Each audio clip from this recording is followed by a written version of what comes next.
الحمد لله رب العالمين. الحمد لله والصلاة والسلام على رسول الله وبعد. الحمد لله حمدا كثيرا طيبا مباركا فيه مباركا عليه كما يحب ربنا ويرضى، وأشهد أن لا إله إلا الله وحده لا شريك له، وأشهد أن محمدا عبده ورسوله. أما بعد، قال الله تعالى: فهل ينظرون إلا الساعة أن تأتيهم بغتة فقد جاء أشراطها فأنى لهم إذا جاءتهم ذكراهم. سامعین محترم، تمام تعریفیں اللہ احکم الحاکمین کے لیے لائق اور زیبا ہیں، جو حقیقت میں داتا مشکل کشا پالنہار ہے۔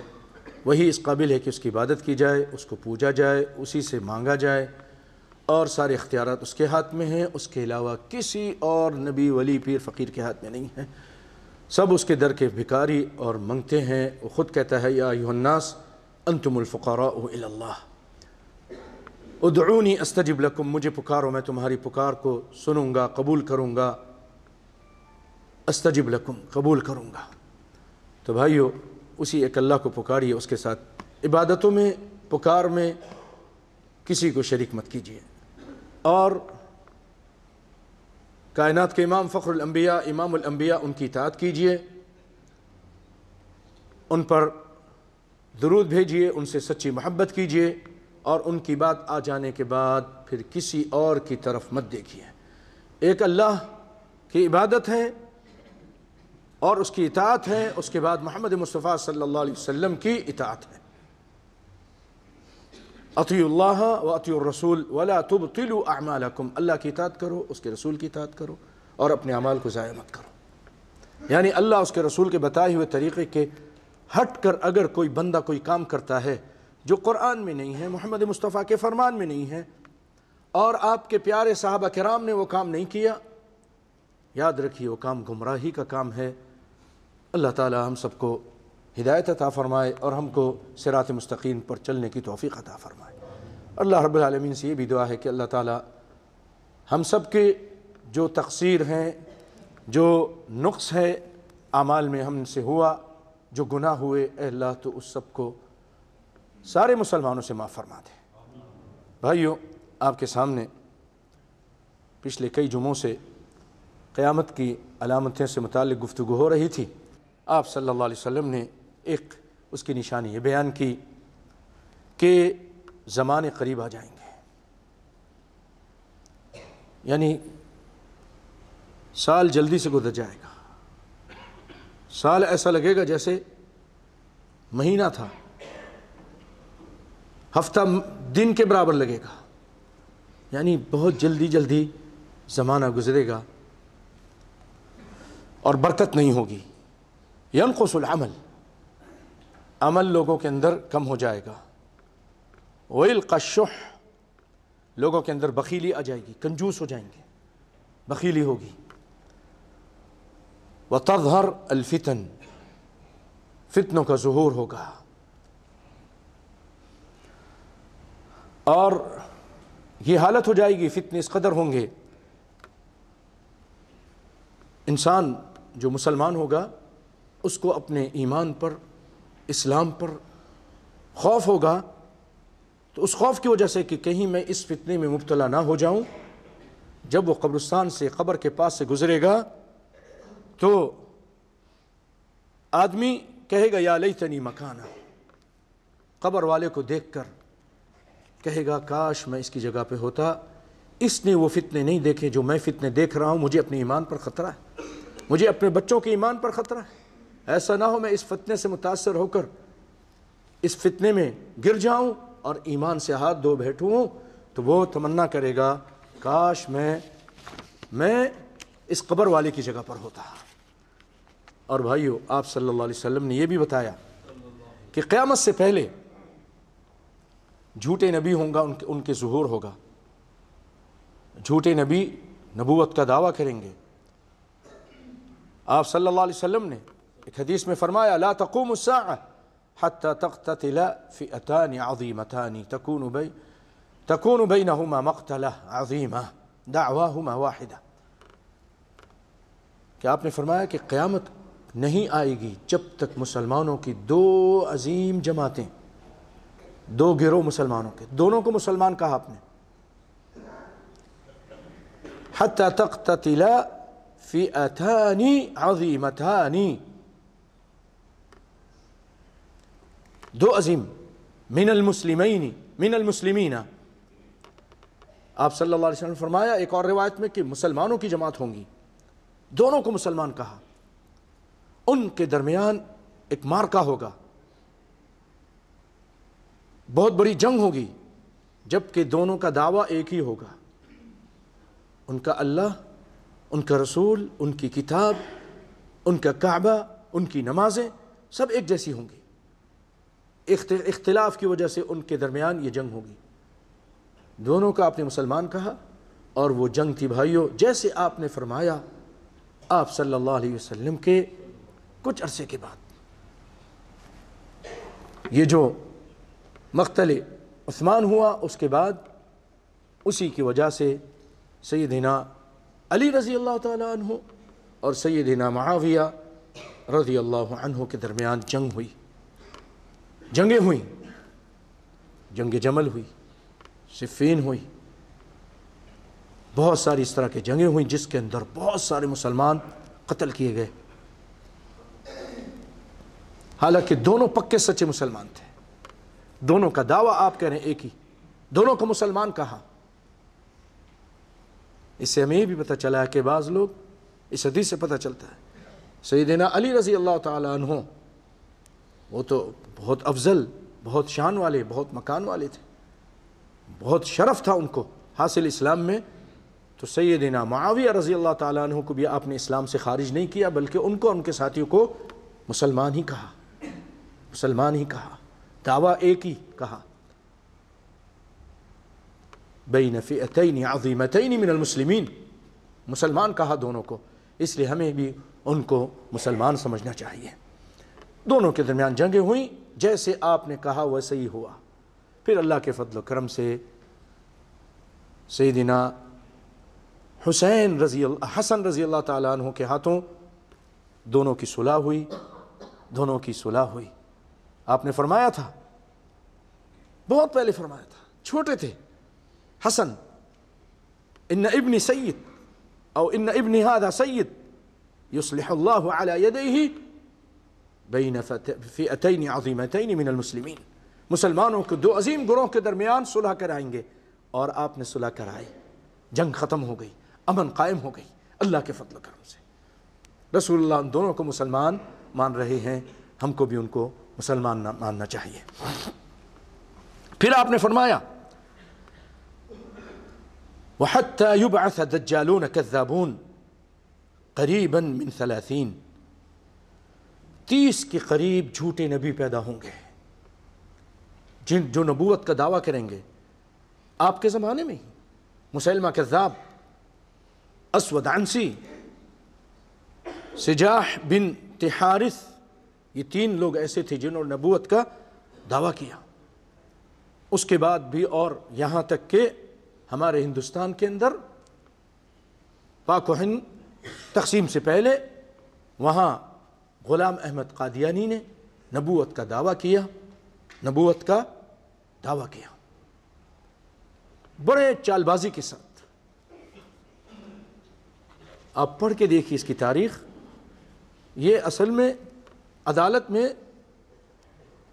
منشی تھا، اپنے باپ سے بھاگ گیا تھا، غلط کریکٹر کی وجہ سے باپ نے سزا دی یا ڈانٹا تو بھاگ گیا وہاں سے، اور منشی بن گیا، تعلیم بھی مکمل نہیں کی، اور پھر اس کے بعد بڑی چال بازی کے ساتھ یہ لوگوں سے مناظرے شروع کر دیے، ہندوؤں سے مناظرہ کرتا، آریہ سماج سے مناظرہ کرتا، اور وہ اس میں جیتے نہ جیتے اپنا اعلان میں جیت گیا، لوگ کہتے یہ بڑا مخلص انسان ہے مسلمانوں کے لیے، پھر چندے لیتا، کہتا تمہارے ایک دن کی، امیر لوگوں مسلمانوں ایک دن کا جو کچن کا خرچہ وہ دے دو تو میری بہت سارے کام ہو جائیں گے، کتابیں چھپ جائیں گی، کتابیں چھاپتا، کافروں سے مناظرہ کرتا، پھر ذلی نبی بنا، دعویٰ کیا میں مہدی ہوں، میں عیسیٰ علیہ السلام ہوں، پھر محمد صلی اللہ علیہ وسلم میں نبی ہوں. اس طرح الٹی سیدھی باتیں کر کے لوگوں کو اس نے گمراہ کیا. آخر کار بھائیو اس کا انجام بھی بہت برا ہوا. انہی کے ماننے والوں کے زبانی جو مسلمانوں نے باتیں نقل کی، مثلا علامہ احسان الہی ظہیر نے، مولانا صفی الرحمن مبارک پوری نے، اور بھی بڑے علماء نے، اس میں پتہ چلتا ہے کہ بہت ہی بری حالت میں مرا. اور مرنے سے پہلے اس کا مناظرہ ہوا تھا مولانا ثناء اللہ امرتسری رحمۃ اللہ علیہ. امرتسر کے بہت بڑے عالم تھے، اللہ نے ان کو علم دیا تھا. مناظرے میں اس قدر تھے کہ جب وہ فوت ہوئے تو بڑے بڑے علماء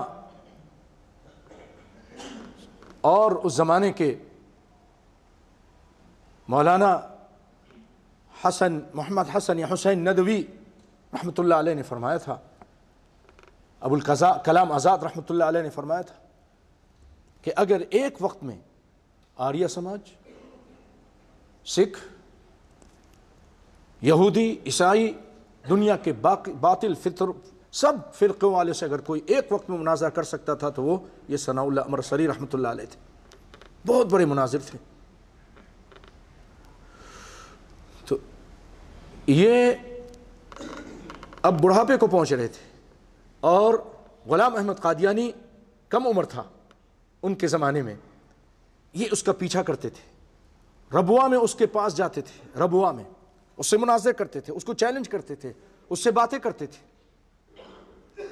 جہاں وہ بات کرتا تھا وہاں جا کر اس کا رد کرتے تھے اور لوگوں کو اس کی حقیقت بیان کرتے تھے. بڑے لیڈر تھے، لیکن علمی انداز میں، اخلاق کے ساتھ، کبھی تان و تشنی، گالی گلوچ نہیں کرتے تھے. آخر کار مرزا غلام احمد قادیانی تنگ آ کر ایک اس نے مباہلہ کا چیلنج کیا. اس میں لکھا کہ اے اللہ، میں ثناء اللہ سے بڑا تنگ آیا ہوں، یہ مجھے بہت زیادہ برا سمجھتا ہے، چور اور ڈاکوؤں سے برا سمجھتا ہے. اے اللہ، ہم دونوں کے درمیان فیصلہ فرما، ہم میں جو جھوٹا ہے سچے کی زندگی میں اس کو موت دے دے، جھوٹے کو سچے کی زندگی میں موت دے دے. بھائیو، اللہ نے اس کو اب عبرت کا سامان بنانا تھا. ثناء اللہ امرتسری اگرچہ بزرگ ہو چکے تھے، بوڑھے ہو رہے تھے، یہ ابھی جوان تھا، یا ان سے کم عمر تھا، جوان نہیں تو ان سے کم عمر کا تھا، لیکن اللہ تعالیٰ نے اس کو ذلیل کیا. یہ بیماریوں میں مبتلا ہوا، باتھ روم کے اندر یہ گرا، وہاں چوٹیں لگیں اور غلاظت منہ سے نکل رہی تھی، جیسا کہ اس کے ہی اپنے لوگوں نے بیان کیا. اور یہ ثناء اللہ امرتسری رحمۃ اللہ علیہ کی زندگی میں فوت ہوا. ثناء اللہ امرتسری رحمۃ اللہ علیہ وہاں سے جب ہندوستان تقسیم ہوا تو یہ امرتسر سے وہاں سے ہجرت کر کے سرگودا آ کے ٹھہرے، کافی عرصہ زندہ رہے، اور وہ ہندوستان بٹنے سے پہلے ہی فوت ہو گیا تھا. اللہ تعالیٰ نے اس کو جو مباہلہ میں اس کو ناکام کیا. اس نے خود کہا تھا کہ مجھے جو بھی سچا ہے، سچے کو زندہ رکھ، جھوٹے کو موت دے دے سچے کی زندگی میں. تو اس کو سچے کی زندگی میں موت آئی، یہ جھوٹا اپنے انجام کو پہنچا. بھائیو، اس کے آج بھی بہت سارے پیروکار، ایجنٹ لندن میں بیٹھے ہیں اور وہاں سے بہت بڑا ٹی وی چینل چلا رہے ہیں اور اسلام کے نام پر لوگوں کو گمراہ کر رہے ہیں. بہت سارے لوگ آج بھی ان کے ماننے والے ہندوستان، پاکستان، بنگلہ دیش میں، انڈیا میں ہیں، اور وہ ان کی باتوں میں آ کر گمراہ ہو چکے ہیں. تو آپ نے ان سے ہوشیار رہنا ہے. یاد رکھیے، کسی قسم کی نبوت کا ذرہ برابر بھی کوئی حصہ اللہ تعالیٰ نے آپ صلی اللہ علیہ وسلم کے بعد کسی کو نہیں دیا ہے. اللہ تعالیٰ نے قرآن پاک میں فرمایا ما كان محمد ابا احد من رجالكم ولكن رسول الله وخاتم النبيين وكان الله بكل شيء عليما، کہ محمد صلی اللہ علیہ وسلم کسی مرد کے باپ نہیں ہیں، لیکن وہ اللہ کے رسول ہیں اور خاتم النبیین ہیں، نبیوں کو ختم کرنے والے ہیں۔ آپ نے فرمایا انا خاتم النبیین لا نبی بعدی، میں آخری نبی ہوں، نبیوں کو ختم کرنے والا، مہر لگانے والا، میرے بعد کوئی نبی نہیں ہے۔ اور آپ نے فرمایا کہ 30 دجال جھوٹے، بڑے دجال سے پہلے، یہ بڑا دجال مسیح الدجال سے پہلے 30 چھوٹے چھوٹے دجال آئیں گے، یعنی چھوٹے سے مراد یہ ہے کہ دجال سے چھوٹے ہوں گے لیکن بہت بڑے ہوں گے، وہ نبوت کا دعویٰ کریں گے۔ ان میں سے ایک مرزا غلام احمد قادیانی تھا، جو انگریزوں کی سازش کے تحت سامنے آیا تھا۔ اس کے بعد بھائیو، آپ صلی اللہ علیہ وسلم نے یہ بھی فرمایا ان من اشراط الساعۃ ان یرفع العلم، کہ علم اٹھا لیا جائے گا، علم کم ہو جائے گا اور جہالت چھا جائے گی۔ اور آپ نے یہ بھی فرمایا کہ وَيَكْثُرُ فِيهَا الْحَرَجُ وَالْحَرَجُ قتل، بہت زیادہ قتل ہوں گے، بہت زیادہ قتل ہوں گے۔ اب دیکھ لیجئے دنیا میں، ادھر ادھر دیکھیے، نظر دورائیے، بہت زیادہ لوگ قتل کیے جا رہے ہیں، پوری بستی کی بستی مٹائی جا رہی ہے۔ اب دیکھ لیے آپ کے سامنے حلب کی مثال موجود ہے، آپ کے سامنے عراق کی مثال موجود ہے، برما کے اندر مسلمانوں کو مارا جا رہا ہے، روہنگیا کے اندر مارا جا رہا ہے، جنگیں ہوتی ہیں، لاکھوں آدمی مار دیے جاتے ہیں جنگ عظیم میں، دوم میں، اول میں۔ یہ سب کچھ آپ صلی اللہ علیہ وسلم فرمایا قیامت سے پہلے بڑے لوگ قتل کیے جائیں گے۔ اور سیدنا زیاد بن لبید کہتے ہیں کہ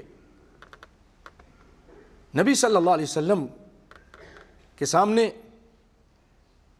کچھ باتوں کا ذکر ہوا تو آپ نے فرمایا یہ اس وقت ہوگا جب علم اٹھ جائے گا۔ میں نے عرض کیا اے اللہ کے رسول، کیسے علم اٹھے گا؟ علم کیسے اٹھے گا؟ انہوں نے سوال کیا یا رسول اللہ وَكَيْفَ يَذْهَبُ الْعِلْمُ وَنَحْنُ نَقْرَأُ الْقُرْآنَ وَنُقْرِئُهُ أَبْنَاءَنَا، ہم اپنے بچوں کو بھی پڑھاتے ہیں، خود بھی قرآن پڑھتے ہیں، وَيُقْرِئُهُ أَبْنَاؤُنَا أَبْنَاءَهُمْ، ہمارے بچے ہمارے جو ان کے اولاد ہیں ان کو پڑھائیں گے، إِلَى يَوْمِ الْقِيَامَةِ، ایسے قیامت تک چلتا جائے گا تو علم کہاں سے ختم ہو جائے گا؟ فقال ثقلتك امك زیاد، تیری ماں تجھے گم پائے۔ یہ پیار سے بولتے ہیں ان كنت لأراك من افقه رجل بالمدینة، میں تم کو بڑا سمجھدار سمجھتا تھا مدینے میں۔ اوليس هذه اليهود والنصارى يقرؤون التوراة والانجيل لا يعملون بشيء مما فيها، آپ نے فرمایا یہود و نصارہ بھی تو پڑھتے ہیں نا تورات انجیل کو، لیکن عمل نہیں کرتے، یہی علم کا اٹھ جانا ہے۔ آج ہم بھی قرآن پڑھتے ہیں، بڑے بڑے قاری ہیں، بڑے بڑے علماء ہیں، لیکن اللہ ہم سب کو معاف فرمائے علم سے بے بہرا ہیں، علم سے بہت دور ہیں۔ قرآن کی آیتیں پڑھتے ہیں کہ الذین یأکلون الربا لا یقومون فَأَذَنُوا بِحَرْبٍ مِّنَ اللَّهِ وَرَسُولِهِ، سود کھانے والوں کو اللہ قرآن میں کہہ رہا ہے کہ جنگ کے لیے تیار ہو جاؤ اللہ اس کے رسول سے، لیکن ہم پھر بھی کھاتے ہیں، گھر بناتے ہیں، گاڑیاں خریدتے ہیں، سارے معاملات سود پہ کر رہے ہیں، عمل نہیں۔ اقیم الصلاۃ اللہ کہتا ہے، لیکن کتنے لوگ ہیں نمازی، 5 وقت کی نمازی، جمعے کے دن کے نمازی نہیں کہہ رہا ہوں، ماشاءاللہ جمعے کے دن تو بہت لوگ آ جاتے ہیں، اللہ برکت دے اور ہمیشہ کا نمازی بنا دے۔ تو بھائیو، کتاب کا ہونا لیکن اس کو پڑھ کر عمل نہ کرنا، یہ بھی علم کا اٹھنے کی ایک نشانی ہے۔ اور دوسری حدیث میں آپ نے فرمایا ان اللہ لا يقبض العلم انتزاعا ينتزعه من العباد، کہ اللہ تعالیٰ ایسا نہیں کرے گا علم کو اچانک اٹھا لے گا، کتابوں سے اٹھا لے گا، اوراق سے حروف مٹا دے گا، نہیں. ولیکن یقبض، یا علماء کے دل سے علم چھین لے گا، نہیں. کیا کرے گا؟ ولیکن یقبض العلم بقبض العلماء، بڑے بڑے علماء ان کو دنیا سے اٹھا لے گا. اچھے اچھے علماء، عالم بعمل. حتی اذا لم يبقى عالم اتخذ الناس رؤوسا جہالا، جب عالم ختم ہو جائیں گے لوگ جاہلوں کو اپنا سردار بنا لیں گے، جاہلوں کی پیروی کریں گے. فسئلوا فافتوا بغیر علم فضلوا واضلوا، لوگ ان سے پوچھیں گے، وہ بغیر علم کے جواب دیں گے. بھائیوں ایسے ایسے ملیں گے آپ کو، صرف اپنی شان رکھنے کے لیے، اپنی شان و شوکت قائم رکھنے کے لیے. ان سے کوئی عالم پوچھتا ہے، کوئی نہ کوئی جواب ضرور دیں گے. امام مالک رحمۃ اللہ علیہ بہت بڑے امام تھے، حدیث کی کتاب لکھی ہے موطا امام مالک. وہ مغرب سے ایک آدمی آیا، بہت دور سے، افریقہ کے علاقے سے. وہاں سے ایک آدمی آیا اور اس نے کچھ مسئلے پوچھے، تقریباً 40 مسئلے پوچھے. آپ نے 4-5 کے جواب دیے، اور ہر سوال کے بارے میں جب پوچھا جاتا کہ لا ادری لا ادری لا ادری لا ادری، میں نہیں جانتا، میں نہیں جانتا، مجھے نہیں معلوم. وہ کہنے لگا میں جا کے کیا جواب دوں گا، مغرب میں لوگ آپ انتظار کر رہے ہیں ان سوالوں کا جواب. کہنے لگے پھر میں کیا کروں، مجھے نہیں معلوم تو میں کیا کروں، میں کہاں سے جواب دوں، میرے پاس نہیں علم. تو بھائیو اگر آپ کے پاس علم نہیں ہے تو کہہ دیجئے مجھے نہیں معلوم. اللہ کے اوپر جھوٹ مت بانیے، اس کے رسول پر جھوٹ مت بانیے، اپنی طرف سے اظہار کر دیجئے مجھے نہیں معلوم. یہ عالم کی شان ہے، جب نہیں معلوم ہوتا ہے کہتے نہیں میں تحقیق کروں گا، انشاءاللہ دیکھوں گا، پھر آپ کو بتاؤں گا. انشاءاللہ شان نہیں گھٹے گی بلکہ شان بڑھے گی.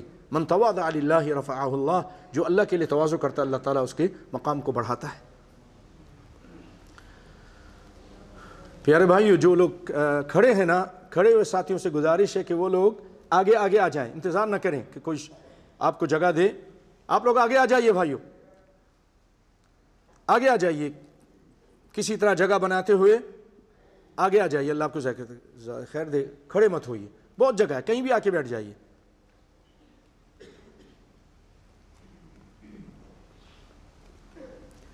اور بھائیو ایک نشانی آپ نے یہ بھی بتائی ہے کہ ان من اشراط الساعہ ان یلتمس علم عند اصاغر، قیامت کی نشانی میں سے ایک ہے کہ اصاغر یعنی اہل بدعت سے علم حاصل کیا جائے گا. بدعتی علماء سے، جو بدعت کرتے ہیں، وہ کام کرتے جو رسول اللہ نے نہیں کیا. بدعت کرتے ہیں، صحابہ کرام نے نہیں کیا، قرآن میں نہیں، حدیث میں نہیں، لوگوں کو خود بدعت کرتے ہیں، لوگوں کو بدعت کی طرف لگاتے ہیں، تو لوگ ان سے علم حاصل کرنا شروع کر دیں گے. یہ بھی قیامت کی ایک نشانیوں میں سے ہے. آج کتنے سارے بدعتیں ہو رہی ہیں، لوگ جعلی پیروں کے پاس جاتے ہیں. آپ دیکھ رہے ہیں کہ جعلی پیر کیا کچھ کر رہے ہیں. ابھی ایک پکڑا گیا، ایک ہے کوئی پاکستان کے اندر، اللہ تعالیٰ اس کی حفاظت کرے، عمران نام ہے نا، عمران ہی ہے نا، وہ جو سر عام کا وہ ہے کوئی اقرار الحسن، اچھا جزاک اللہ خیر. اس نے ایک پیر بابے کو پکڑا، لوگوں کو عورتوں سے ڈانس کرتا تھا، عورتوں کے ساتھ کھڑے ہو کر ان کو چمٹاتا تھا، ان کے چہرے کو کھول کے مارتا تھا منہ پہ. پھر چاند کی رات کو ان کو کہتا ہے، گندے نالے میں کوئی جوہر تھا وہاں پر، کپڑا اتار کر ان کو کہتے تھے نہاؤ یہاں پر. یہ سارے گندے کام کرا، ان کو دیکھتا تھا جعلی پیر، اور لوگ ان کے پیچھے. قصور کا واقعہ غالباً یہ ہو رہا ہے. اس سے پہلے بھی کتنے پیر پکڑے گئے ہیں، 300 اس نے زیادتیاں کی اور اس کی ویڈیو فلم بنائی. کون ہے؟ پیر کے نام پر یہ سب کچھ ہو رہا ہے، اسلام کے نام پر یہ کچھ ہو رہا ہے. آپ صلی اللہ علیہ وسلم نے اس چیزوں سے منع کیا ہے. کم علم خطبہ واعظین کو اپنا مرجع بنائیں گے. اس کی وجہ سے آج ہمارے یہاں تیجا 40واں بہت ساری بدعتیں جاری ہو چکی ہیں. بھائیو آپ صلی اللہ علیہ وسلم یہ بھی فرمایا کہ مال کی فراوانی ہو جائے گی، مال بہت زیادہ ہو جائے گا. لا تقوم الساعة حتى يكثر المال ويفيض حتى يخرج الرجل بزكاة ماله فلا يجد أحدا يقبلها منه. مال اس قدر لوگوں کے پاس زیادہ ہو جائے گا کہ آدمی زکوٰۃ لے کر نکلے گا لیکن کوئی زکوٰۃ قبول کرنے والا نہیں ہوگا. ایک اور روایت میں آپ صلی اللہ علیہ وسلم فرمایا کہ قیامت قائم نہیں ہوگی یہاں تک کہ تم میں مال بہے گا، حتیٰ کہ آدمی صدقہ لے کر نکلے گا لیکن جس کو بھی دے گا وہ کہے گا مجھے اس کی حاجت نہیں ہے. بھائیو، ان احادیث میں جس دور خوشحالی اور مالی دولت کی فراوانی کا ذکر ہے اس کا ایک حصہ تو تکمیل کو پہنچ چکا ہے. جیسا کہ عہد صحابہ میں فتوحات ہوئیں، قیصر اور کسریٰ کے خزانے مسلمانوں کے قدمے میں ڈھیر ہوئے آئے، مسلمانوں کو اللہ نے غنی کر دیا، بہت خزانہ تھا ان کے پاس. 2 سپر پاوروں کی طاقتیں تھیں یہ اس وقت کی سپر پاور، اور ان کے خزانے سب مسلمانوں کے قدموں پہ ڈھیر تھیں. حافظ ابن حجر رحمۃ اللہ علیہ بیان کرتے ہیں کہ سیدنا عمر بن عبدالعزیز کے دور میں بہت کم ہی لوگ زکوٰۃ لیتے تھے. سیدنا عمر بن عبدالعزیز یہ ایک ایسے خلیفہ تھے، انہیں عدل و انصاف قائم کیا تھا، عدل ایسا قائم کیا تھا کہ اللہ کی طرف سے برکت ہوئی تھی، بہت برکت ہوئی تھی. گیہوں کے دانے اتنے بڑے بڑے ہوتے تھے. تو اس وقت زکوٰۃ لے کر لوگ نکلتے تھے، کوئی لینے والا نہیں ہوتا تھا. لیکن آج ایسی حالت نہیں ہے. قیامت سے پہلے جب امام مہدی سیدنا عیسیٰ علیہ السلام کا ظہور ہوگا تو یہی خوشحالی دوبارہ پھر آئے گی اور لوگ مال لے کر نکلیں گے زکوٰۃ دینے کے لیے یا صدقہ دینے کے لیے. کوئی قبول کرنے والا نہیں ہوگا. وہ کہہ لے گا یہ تو میرے گھر میں بہت ہے، سونے کے اینٹ ہیں، سونے کے پلر ہیں، مجھے اس کی حاجت نہیں ہے. آدمی گزرے گا قیامت سے پہلے قبرستان سے اور کہے گا اس کو مال ملے گا، زمین سے سونا اگل رہی ہوگی، زمین سونا اگل رہی ہوگی. تو وہ کہے گا اس مال کے لیے میں نے بھائی کو قتل کیا، آج یہ ایسے ہی سونا پڑا ہوا ہے، کوئی پوچھنے والا نہیں. اور بھائیو، آپ صلی اللہ علیہ وسلم نے بہت پہلے ایک چیز فرمائی تھی، آج وہ عروج پر ہے. آپ نے فرمایا ان بین یدی الساعہ تسلیم الخاصہ وفش التجارہ حتى تعین المرأة زوجها على التجارة وقطع الارحام وشہادة الزور وکتمان شہادة الحق وظہور القلم. غور سے سنیے، قیامت کے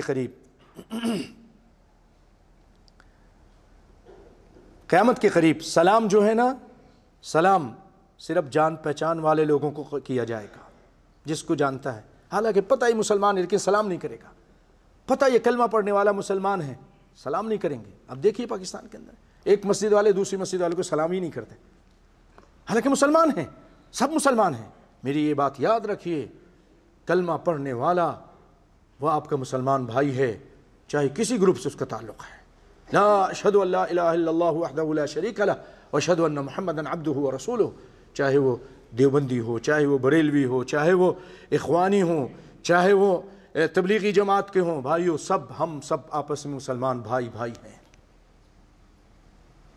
جو ان میں سے کسی کو بھی کافر کہے، یاد رکھیے نبی صلی اللہ علیہ وسلم نے فرمایا جو کلمہ پڑھنے والے کو کافر کہتا ہے وہ کلمہ یا تو وہ اگر اس کا مستحق اس کو لگتا ہے ورنہ خود اس کے اوپر جا کے لگتا ہے، خود اس کے اوپر لوٹتا ہے.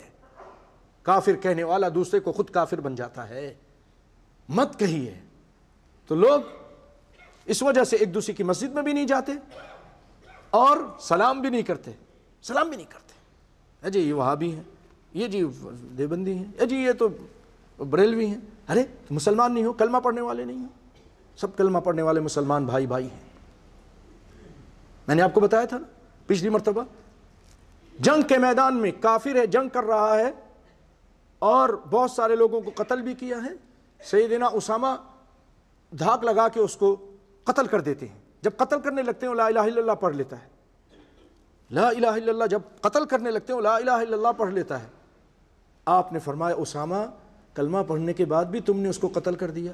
نہیں اللہ کے رسول، اس نے منہ سے پڑھا تھا، دل سے نہیں. آپ نے فرمایا دل چیر کے دیکھ لیا تھا، اشققت قلبہ. پھر آپ نے فرمایا کل قیامت کے دن تم کیا کرو گے اے اسامہ، اے میرے صحابی، جب وہ اپنا کلمہ لے کر آئے گا. میرے بھائیوں، ہم کسی کو اس طرح کفر کے فتوے دے دیں اور وہ کلمہ پڑھنے والا ہو، قیامت کے دن ہم کیا کریں گے؟ پھر وہ کہے گا اللہ اس نے مجھے کافر بنا دیا تھا. اسی لیے ہم سب مسلمان ہیں، کلمہ پڑھنے والا ہے. اسی لیے بڑے بڑے علماء بھائیوں، بڑے بڑے علماء آج تک شیعہ کو بھی کفر کا فتویٰ نہیں دیا. بعض نے دیا ہے، بعض نے دیا ہے، لیکن بعض نے ابھی تک نہیں دیا. کیوں؟ وہ بھی کلمہ پڑھتے ہیں. اسی لیے ان کے لیے حرم کے دروازے کھلے ہیں، حرمین شریفین کے، اور وہ حج میں بھی شریک ہوتے ہیں، عمرہ میں بھی آتے ہیں. یہ وجہ ہے. اسی لیے علماء کہتے ہیں ان میں عام آدمی، ان میں جو عام ہیں ان کو بھی کافر نہیں کہہ سکتے. ہاں یہ کہہ سکتے کہ یہ بہت زیادہ ہٹے ہوئے ہیں، بہت زیادہ غلط کام کر رہے ہیں. کفر کا فتویٰ ہاں ان میں جو بڑے ہیں، طاغوت ہیں، ان کے بڑے بڑے جن کو سب معلوم ہے، وہ علماء ان کے بارے میں کچھ اور رائے رکھتے ہیں. عام کے بارے میں عمومی فتویٰ نہیں. اگرچہ بعض علماء نے کہا نہیں کہ اب وہ دور آ چکا ہے کہ سب ان کو علم ہو چکا ہے، لیکن اس کے باوجود متفقہ علماء کا فیصلہ ان کے کفر کے بارے میں نہیں، کیونکہ کلمہ پڑھتے ہیں. ان کو منافقین کہہ سکتے ہیں، نفاق کرتے ہیں، لیکن کافر نہیں کہہ سکتے. یہ ہمارے اسلام کی تعلیم ہے کہ جائے کہ خارجی بن کر جی یہ ہماری رائے سے موافقت نہیں کرتا، قتل کر دو، کافر ہو چکا ہے. حاکموں کو برا بھلا کہنا، ارے حاکم اگر وہ زنا کرتا ہے، وہ چوری کرتا ہے، وہ بدکاری کرتا ہے، شراب پیتا ہے، جب تک وہ کلمے کا اقراری ہے آپ اس کے اوپر خروج بھی نہیں کر سکتے اور آپ اس کو کافر بھی نہیں کہہ سکتے، یہاں تک کہ وہ کفر بواہ کرے، کھلم کھلا کفر کرے. ہمارے اسلام نے یہ سب کچھ ہم کو سکھایا ہے. آج ہم جہاں بیٹھ جائیں چند آدمی آپس میں حکمرانی کی برائی، حکمرانوں کی غیبت، حکمران یہ ہو گیا، یہ سارے ان کا قصور ہے. آپ صلی اللہ علیہ وسلم فرماتے ہیں کہ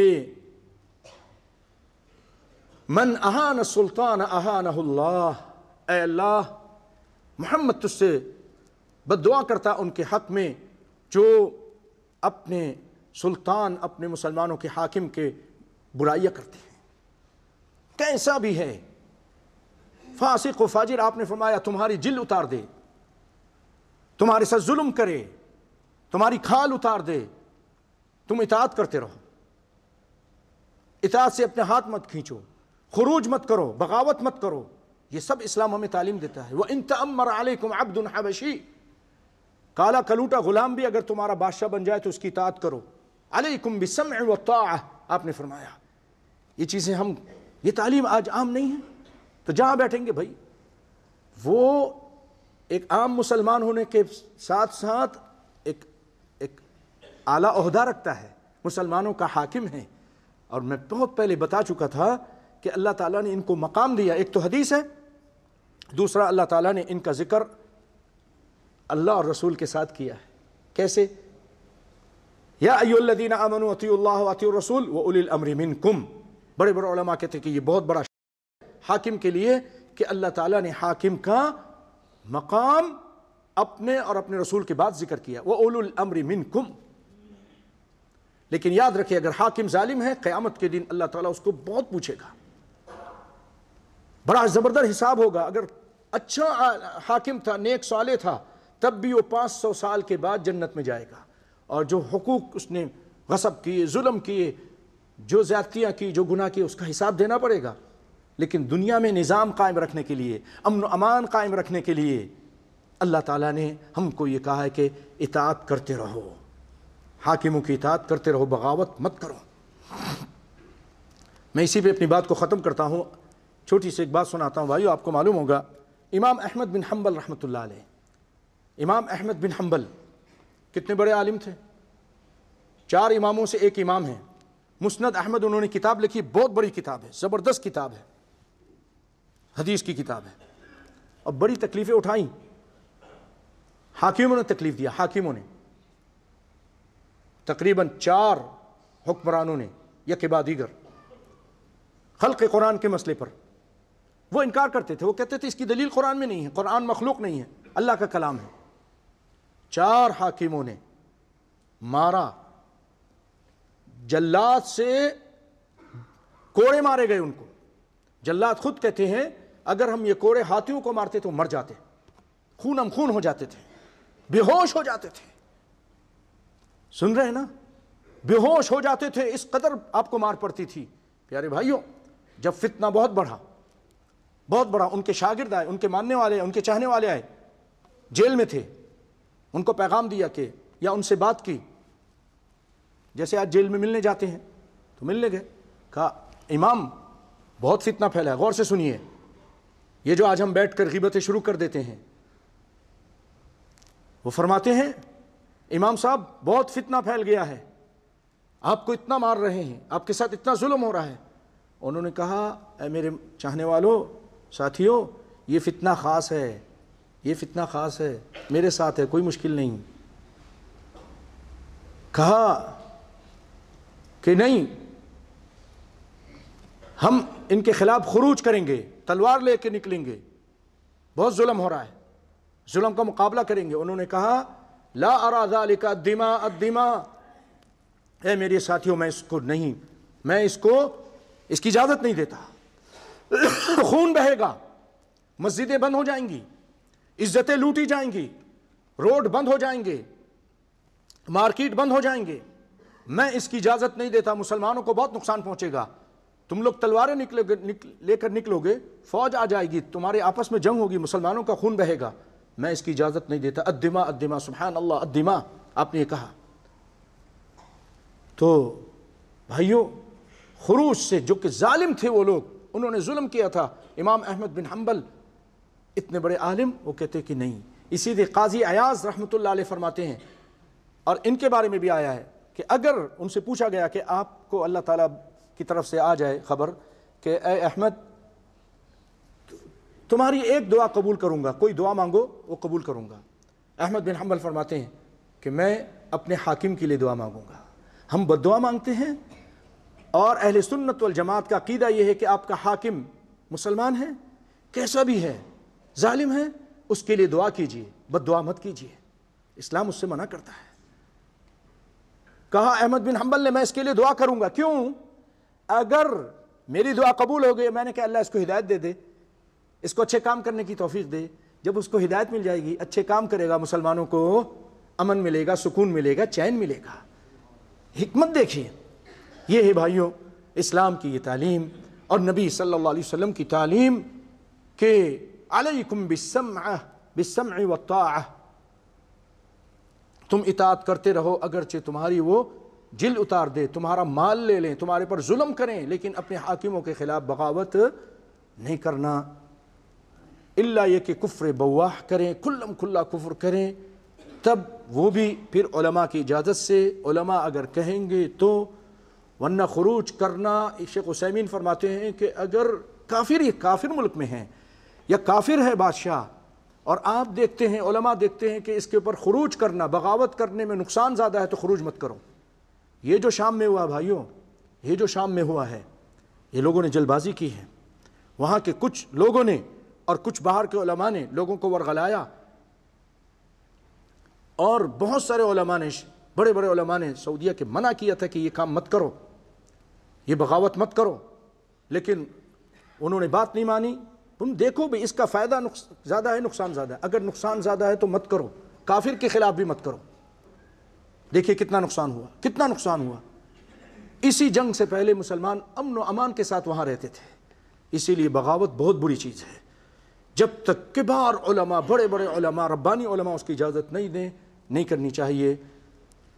اللہ تعالی ہم سب کو صحیح سمجھ عطا فرمائے. انشاءاللہ العزیز یہ جو باتیں ہیں, یہ حدیث ابھی میں نے, کیونکہ ٹائم ہو گیا ہے, اور اس کی صرف ایک بات کہی, انشاءاللہ آگے باتیں جو اس کی آپ کو بعد میں سنائیں گے قیامت کے علامات میں. اے اللہ ہم سب کے گناہوں کو معاف فرما, اے اللہ ہم سب کی پریشانی کو دور فرما, اے رب العالمین مسلمانوں کو عزت عطا فرما, اے رب العالمین شیشان میں, فلسطین میں, کشمیر میں, افغانستان میں, عراق میں, سوریہ میں, حلب میں, اے اللہ برما میں, اے اللہ ہندوستان میں ہر جگہ مسلمانوں کی جان مال عزت آبرو کی حفاظت فرما۔ اے رب العالمین مسلمان جہاں بھی ہیں، روس میں ہیں، امریکہ میں ہیں، افریقہ میں ہیں، اے اللہ دنیا کے کسی خطے میں ہیں، اے اللہ ان کے جان مال عزت آبرو گھر بار اور مساجد کی حفاظت فرما۔ اے رب العالمین جو پریشان حال ہے ان کی پریشانی کو دور فرما دے۔ اے رب العالمین بیماروں کو شفا کاملہ و عاجلہ عطا فرما دے۔ اے رب العالمین ہم سے جو جدا ہو گئے ہیں، اس دنیا سے چلے گئے ہیں، مسلمان تھے، اے اللہ ان سب کی بخشش فرما دے۔ اللہم اغفر للمؤمنین والمؤمنات والمسلمین والمسلمات الاحیاء منهم والاموات انک سمیع قریب مجیب الدعوات۔ اللہم فرج ہم المہمومین ونفس کرب المکروبین واقض الدین عن المدینین واشف مرضانا ومرضى المسلمین۔ عباد الله إن الله يأمر بالعدل والإحسان وإيتاء ذي القربى وينهى عن الفحشاء والمنكر والبغي يعظكم لعلكم تذكرون واذكروا الله يذكركم ولذكر الله أكبر وقوموا إلى الصلاة.